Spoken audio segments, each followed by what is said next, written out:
ಮುಖ್ಯಮಂತ್ರಿ ಸಿದ್ದರಾಮಯ್ಯನವರ ಬಗ್ಗೆ ವೈಯಕ್ತಿಕವಾಗಿ ನಾನು ಅಪಾರವಾದಂಥ ಗೌರವವನ್ನು ಇಟ್ಕೊಂಡಿರುವಂಥ ವ್ಯಕ್ತಿ.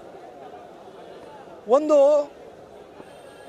ಸಿದ್ದರಾಮಯ್ಯನವರಿಗೂ ನನಗೂ ಇರುವಂಥದ್ದು ಸೈದ್ಧಾಂತಿಕವಾದಂಥ ವಿರೋಧ, ಹಾಗೂ ಧಾರ್ಮಿಕ ವಿಚಾರದಲ್ಲಿ ನನಗೂ ಅವರಿಗೂ ಬಹಳ ವಿರೋಧಗಳಿದೆ.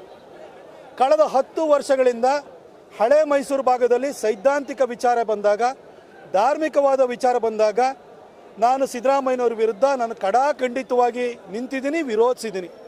ಅದು ಮಹಿಷ ದಸರಾ ಇರ್ಬೋದು, ಟಿಪ್ಪು ಜಯಂತಿ ಇರ್ಬೋದು, ಅಥವಾ ದೇಶದ ಅತ್ಯಂತ ಜನಪ್ರಿಯ ಪ್ರಧಾನಿ ಬಗ್ಗೆ ತುಚ್ಛವಾಗಿ ಮಾತಾಡುವಂಥ ವಿಚಾರಗಳಿರ್ಬೋದು. ಈ ರೀತಿ ವಿಚಾರಗಳು ಬಂದಾಗ, ಅಥವಾ ಹಿಂದೂಗಳ ಮೇಲೆ ನಡೆಯುವಂಥ ಆಕ್ರಮಣಗಳು, ಹಿಂದೆ ಅದು ಕೆಲವು ಕಡೆ ನಮ್ಮ ಕಾರ್ಯಕರ್ತರ ಹತ್ಯೆಗಳಾಯ್ತಲ್ಲ, ಆ ಸಂದರ್ಭ ಇರ್ಬೋದು. ಇದರಲ್ಲಿ ಸಿದ್ದರಾಮಯ್ಯನವ್ರನ್ನ ವಿರೋಧಿಸಿದ್ದೀನಿ. ಇನ್ನು DJ-ಹಳ್ಳಿ KJ-ಹಳ್ಳಿ ಅಂತ ಪ್ರಕರಣ, ಹರ್ಷ ಮರ್ಡರ್ ಕೇಸು, ಪ್ರವೀಣ್ ನಟ್ಟಾರು ಕೇಸ್ ನಡೆದಾಗ ನಮ್ಮ ಸರ್ಕಾರನೂ ಕೂಡ ವಿರೋಧಿಸಿದ್ದೀನಿ.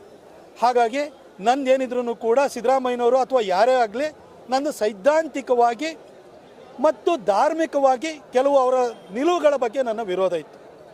ಆದರೆ ಸಿದ್ದರಾಮಯ್ಯನವ್ರನ್ನ ನಾನು ಯಾವತ್ತೂ ಕೂಡ ಈ ಭ್ರಷ್ಟಾಚಾರದ ದುರ್ಬೀನಿನಿಂದ ನೋಡಿರಲಿಲ್ಲ. ಯಾಕಂದರೆ ನಾನು ಕೂಡ ನನ್ನ ಸೀಮಿತ ರಾಜಕೀಯ ಅನುಭವದಲ್ಲಿ ಕಳೆದ ಒಂದು 20-25 ವರ್ಷಗಳನ್ನು ನೋಡ್ಕೊಂಡು ಬಂದರೆ ಸಿದ್ದರಾಮಯ್ಯನವರು ಯಾವುದೇ ಕಳಂಕಗಳನ್ನು ಅಂಟಿಸ್ಕೊಂಡಿರಲಿಲ್ಲ. ಅವರೇನಿದ್ರು ನಮಗೂ ಅವ್ರಿಗೂ ಜಗಳಗಳು, ಯುದ್ಧಗಳಾಗ್ತಾಯಿದ್ರೆ ಅದು ಸೈದ್ಧಾಂತಿಕವಾಗಿತ್ತು. ನಾನು ಅವ್ರನ್ನ ಕರಪ್ಟ್ ಅಂತ ಹೇಳಲಿಕ್ಕೆ ನನಗೆ ಯಾವಾಗಲೂ ಕೂಡ ಮನಸ್ಸಾಗ್ತಿರ್ಲಿಲ್ಲ. ಈ ಮೂಢ ವಿಚಾರ ಬಂದಾಗಲೂ ಕೂಡ ಸಿದ್ದರಾಮಯ್ಯ ಸಾಹೇಬರು ಒಂದು ಮೇಲ್ಪಂಕ್ತಿಯನ್ನು ಹಾಕ್ಕೊಡ್ತಾರೆ ಅಂತ ನಾನು ಅಂದ್ಕೊಂಡಿದ್ದೆ. ಈ ವಿಚಾರ 2023 ವಿಧಾನಸಭಾ ಚುನಾವಣೆ ಸಂದರ್ಭದಲ್ಲಿ ಬಂದಿತ್ತು. ನಾನು ಆಗಲೂ ಕೂಡ ನನಗೆ ಯಾರ ಬಗ್ಗೆನೂ ಕೂಡ ವೈಯಕ್ತಿಕವಾದಂಥ ದಾಳಿ ಮಾಡುವಂಥ ಅಭ್ಯಾಸ ಇಲ್ಲ, ಹಾಗಾಗಿ ನಾನು ಮಾಡಿರಲಿಲ್ಲ. ಆದರೆ ಈ ಪ್ರಕರಣ ಜೋರಾಗಿ ಹೊರಗಡೆ ಬಂದಿದ್ದರಿಂದಾಗಿ ಸಿದ್ದರಾಮಯ್ಯ ಸಾಹೇಬರು ಅದೇನು ತೊಗೊಂಡಿದ್ರು 14-18 ಸೈಟು, ಅದು ಬಹುಶಃ ಅವರ ಗಮನಕ್ಕೆ ಬರದಲೇ ಇದ್ದು ಅವ್ರು ಯಾರೋ ಅವ್ರ ಸಂಬಂಧಿಕರೋ ಬಾಮೈದನೋ ಇನ್ಯಾರೋ ಏನೋ ಮಾಡಿದ್ದಾರೆ ಅಂತಲೇ ಅಂದ್ಕೊಳ್ಳೋಣ. ಆ ಸಂದರ್ಭದಲ್ಲಿ BJP ಸರ್ಕಾರ ಇದ್ದೂ ಕೂಡ ಇಂಥದ್ದೊಂದು ಮಣ್ಣು ತಿನ್ನೋ ಕೆಲಸ ಆಗಿದೆ ಅಂತಲೂ ಅಂದ್ಕೊಳ್ಳೋಣ. ಸಿದ್ದರಾಮಯ್ಯ ಸಾಹೇಬರು ಈ ವಿಚಾರ ಬಂದಾಗ ಒಬ್ಬ ಕಾನೂನು ಪದವೀಧರರಾಗಿ 14 ಬಜೆಟನ್ನು ಮಂಡಿಸಿದಂಥ ಒಬ್ಬ ವಿತ್ತ ಸಚಿವರಾಗಿ ಭ್ರಷ್ಟಾಚಾರದ ಬಗ್ಗೆ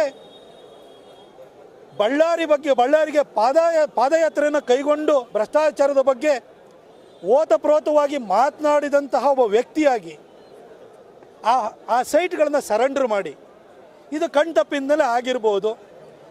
ನಾನು ಇದನ್ನು ಸರೆಂಡರ್ ಮಾಡ್ತಾಯಿದ್ದೀನಿ, ಆದರೆ ಇದ್ರ ಬಗ್ಗೆ ಒಂದು ಕೂಲಂಕಷವಾದಂಥ ಒಂದು ತನಿಖೆಯನ್ನು ಮಾಡಿಸಿ ಹಗರಣವನ್ನು ಹೊರಗಡೆ ತಂದು ನಾನು ತಪ್ಪಿತಸ್ಥರು ಯಾರಿದ್ದಾರೆ ಅವರಿಗೆ ಶಿಕ್ಷೆನ ಕೊಡ್ತೀನಿ ಅಂತ ಹೇಳಿದರೆ ಖಂಡಿತ ನನಗೆ ಸಿದ್ದರಾಮಯ್ಯ ಸಾಹೇಬ್ರ ಬಗ್ಗೆ ಇನ್ನೂ ಗೌರವ ಜಾಸ್ತಿ ಆಗ್ತಿತ್ತು. ಆದರೆ ಸಿದ್ದರಾಮಯ್ಯ ಸಾಹೇಬರು ಅದಕ್ಕೆ 62 ಕೋಟಿ ಬೆಲೆ ಬಾಳುತ್ತೆ, 62 ಕೋಟಿ ಕೊಡಿ ಅಂತಂದರೆ ಅದು ಯಾರು ಅದ್ರದ್ದು ಓನರ್ ಇದಲ್ಲ, ಜವರಪ್ಪಗೆ ಇವ್ರಿಗೆ ಏನು ಸಂಬಂಧ? ಇವ್ರಿಗೇನಾದ್ರು ಸಂಬಂಧಿಕರು ಅವರು ಅಲ್ವಲ್ಲ? ಹೆಂಗಾಗಿ ಬರುತ್ತದು? ಅವ್ರಿಗೆ ಆ ಮುಖಾಂತರ ಯಾವ ರೀತಿ ಬರುತ್ತೆ? ಎಲ್ಲರೂ ದಂಧ ಮಾಡೋವಂಥದ್ದು ಮೂಡಾದಲ್ಲಿ ಗೊತ್ತಿದ್ದೇ ವಿಚಾರ ಆಗಿತ್ತು. ಆದರೆ ಸಿದ್ದರಾಮಯ್ಯನವರು ಇದಕ್ಕೆ ಹೊರತಾದವರು ಅಂತ ನಾನು ಭಾವಿಸಿದ್ದೆ. ಆ ನನ್ನ ಭಾವನೆಗೆ ಖಂಡಿತ ಇದು ಆ ಭಾವನೆಯನ್ನು ಹುಸಿ ಮಾಡಿದೆ.